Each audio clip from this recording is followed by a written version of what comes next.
Bom dia, pessoal! Hoje, em língua portuguesa, nós vamos rever os sinais de pontuação. O livro é Conectados, páginas 122 e 123, ok? Vamos lá. Nós não iremos rever todos os sinais de pontuação, ok?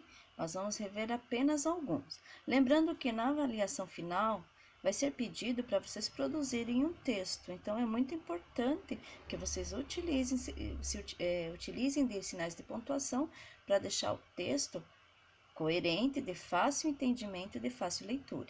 Então, vamos lá. Para que servem sinais de pontuação? Justamente para isso que a professora falou. Além da pausa na fala e entonação de voz, os sinais de pontuação reproduzem na escrita nossas emoções, intenções e anseios.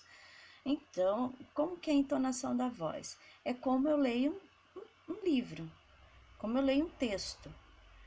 Então, temos lá quando os personagens gritam, exclamam, perguntam. Essa é a nossa entonação de voz. Senão, nós leríamos como se fôssemos um robô. Por exemplo, como está escrito aí, dentro dessa caixa aqui. Além da pausa na fala, entonação de voz e os sinais de pontuação reproduzem na escrita nossas emoções, intenções e anseios.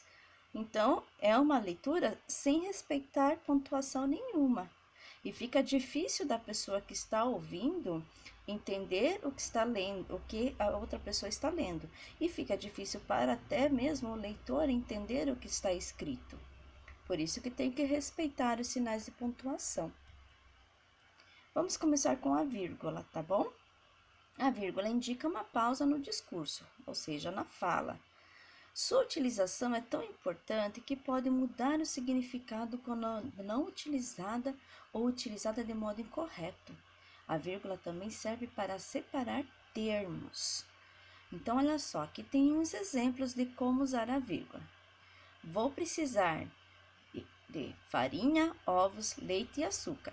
Essas palavras aqui em sequência, que são os ingredientes que provavelmente a pessoa vai fazer, né, um alimento, são as separações em termos, tá? Essas palavras são os termos. Então, vou precisar de farinha, ovos, leite e açúcar. Tá vendo? As vírgulas servem para separar os termos. Aqui, os ingredientes que a pessoa vai precisar. Rosemaria, apresentadora do programa da manhã, falou sobre as receitas vegetarianas. Lá no livro, nós vamos conversar melhor sobre o uso do vocativo e o oposto, tá bom? Aqui as vírgulas, você pode ver, ela faz a apresentação da pessoa de quem está falando, tá? Rosemaria, apresentadora do programa da manhã, falou sobre as receitas vegetarianas. Agora aqui, desta maneira, Maria, não posso mais acreditar em você. Aqui é quando eu falo com alguém e eu quero deixar essa pessoa com quem eu estou falando em evidência. Então, desta maneira, Maria, não posso mais acreditar em você. Viu só? Aqui é quando eu falo de alguém e aqui é quando eu falo para alguém. Ponto ou ponto final. É utilizado para terminar a ideia ou discurso e indicar ao final de um período. O ponto é ainda utilizado nas abreviações. O filme recebeu várias indicações para o Oscar. Ponto final, porque acabou o discurso, acabou a ideia, acabou a frase. Senhor João, lamentamos informar que o seu voo foi cancelado. Então, senhor João, o senhor aqui, ele está abreviado. SR, então, usa o ponto final. Ponto e vírgula. O ponto e vírgula serve para separar várias orações dentro de uma mesma frase e para separar uma relação de elementos. Vamos ver o primeiro exemplo. Os empregados que ganham pouco reclamam. Os patrões que não lucram reclamam igualmente.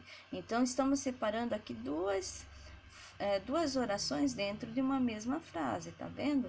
Os empregados que ganham pouco reclamam. Os patrões que não lucram reclamam igualmente. E o ponto e vírgula está separando essas duas orações dentro de uma mesma frase. Joaquim celebrou seu aniversário na praia. Não gosta do frio e nem das montanhas. Então, aqui já faz a relação de elementos, separar uma relação de elementos. Como assim? Joaquim celebrou seu aniversário na praia. O que tem a ver? Não gosto do frio e nem das montanhas com relação à praia.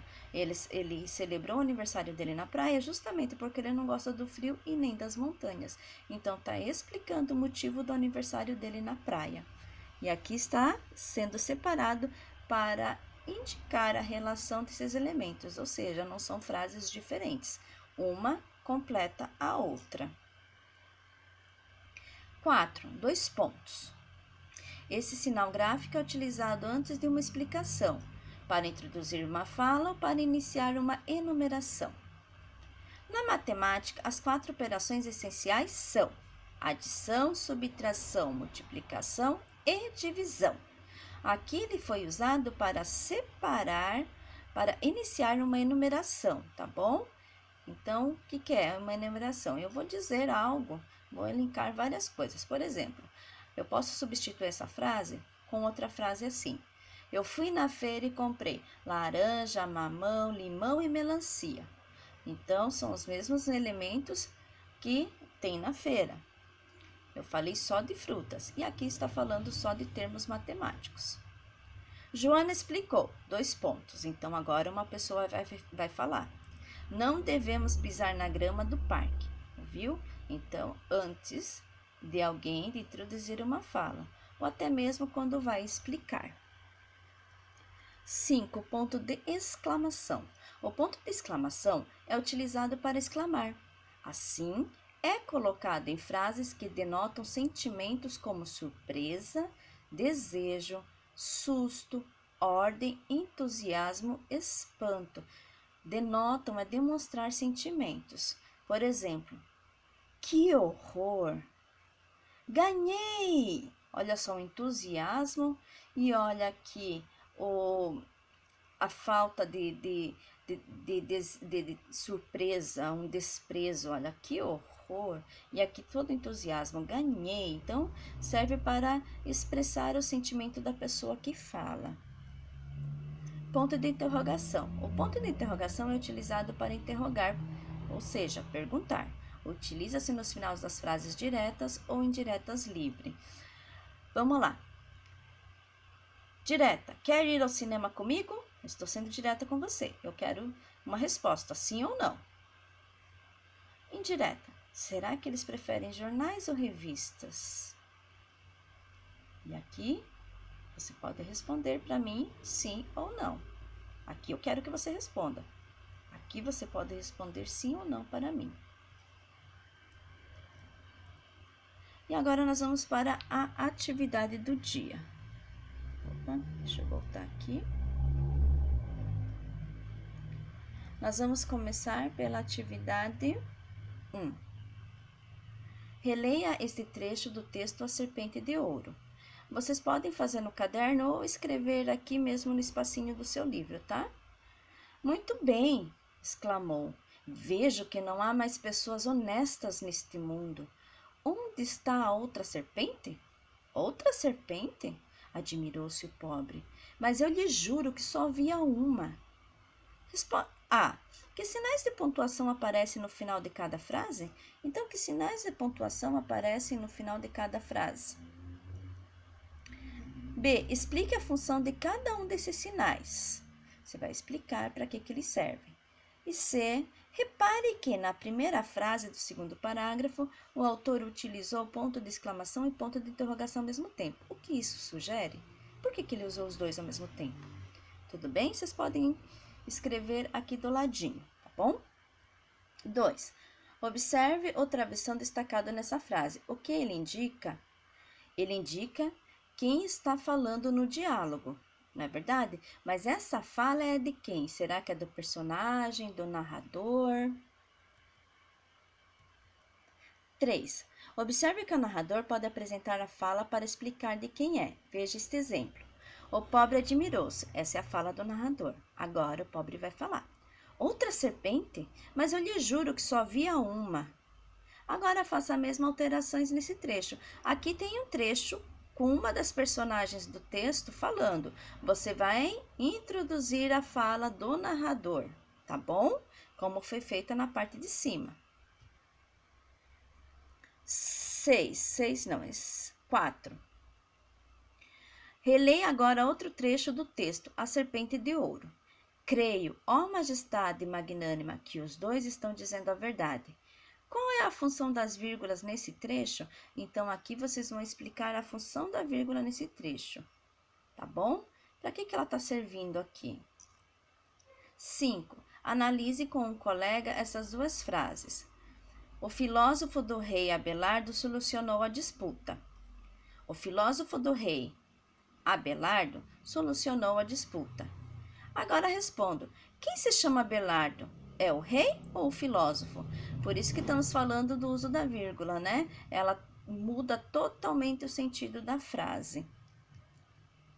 6. Analise o trecho. O rei chamou o filósofo, os conselheiros, o comerciante e o homem. Qual a função da vírgula nesse trecho? Para que serviu a vírgula nesse trecho? E aqui tem uma explicação sobre o uso da vírgula, tá bom? Que vocês deverão ler atentamente. 7. A vírgula ou a falta de uma vírgula pode mudar o sentido de um texto e, às vezes, causar uma grande confusão. Leia estas frases. Não vou lhe dar a recompensa. Não, vou lhe dar a recompensa. A vírgula mudou o sentido da frase? Sim ou não? E explicar por quê.